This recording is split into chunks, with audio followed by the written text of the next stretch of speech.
men tayo ito. Di ba mas okay ka naman dito eh? Kahit tumanggi tapos kukunin ka pa ng mami mo. Ayun yung gusto ng mami.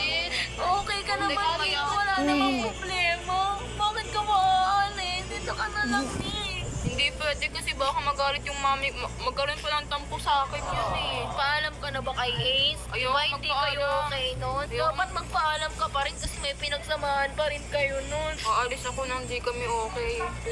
Di pwede, malay mo magtagal ka doon tapos di ka na dito bumalik. Okay lang yun, ayun naman yung gusto niya, di ba? Eh paano kung madaming gustong sabihin sa'yo si E? Tapos hindi niya na masasabi sa'yo kasi hindi ka na sa kanya magpapaalam. Paano kung maging multo ka niya sa buhay niya? Okay lang yun. Ako nga rin, ang dami kong gusto sabihin sa kanya pero di niya naman ako pinapansin eh. Pero yung beses ko na siya sinuyo, wala pa rin. Pero iba pa rin kasi pag aalis ka tapos pupunta ka pa sa ibang bansa nang walang paalam sa kanya. Huwag ka na lang kasi umalis ni. Kailangan ko talaga eh. Kasi ikaw din yung nagiging kakampi ko dito tsaka isa ka rin sa mga nakakaintindi sa akin. Wala akong magagawa. Tapos aalis ka pa. Sige, kung yan talaga yung decision mo, tatanggapin na lang namin. Pero alam mo, Nick, mag-iingat ka palagi. Siyempre, babayeta. Huwag mo kaming kakalimutan, ha?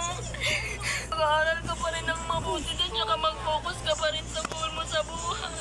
Love you, Nick. Bye-bye.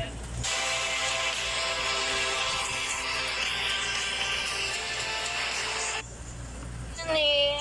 Bye-bye.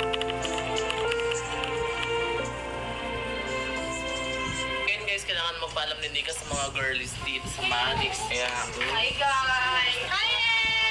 so meron kasi akong sasabihin sa inyo. Surprise! Ano na nangyari sa Ace Nick? Sige na, ikaw na magsasabi kaya anong ligaya. Kunin na ako ng mami ko dito. Punta na ako sa George. Kami ng kuya ko doon. Parang biglaan naman yata yun eh. Kaya nga eh. Kung tumanggi pero wala nang magagawa. Bakit Ate Riri? Kinausap ko na yung mami niya, nag-call kami ng mahaba. Ano siya kukunin? Hindi siya mag-aaral. Yung mami niya kasi dati pa, in-apply na sila ng visa kasi kukunin sila, lagi lang nadi-deny. So ngayon, nung nakaraan na-approve, kaya ginarap na ng mami niya yung opportunity. Kung ilang buwan naman nasa ano ka na? Nasa Kaya nga, tsaka masaya na ako dito. Hindi naman kasi ako makatanggi sa mami ko eh. Hindi pa nga kayo okay, Lacey. Hindi kayo nag-uusap Daisy. Kaya nga, sinusuyo ko naman niya pero parang ayaw niya talaga eh. Wala kayo maisa-usap. Parang ayaw ko nga magpaalam dun eh. Pero ihuli ko na lang siya sa mga papaalam. Bakit pa usap mo kay Serena Mama? Bakit? Bakit? Bakit hindi na maayos? Ulit ka, sayang naman yung pride mo.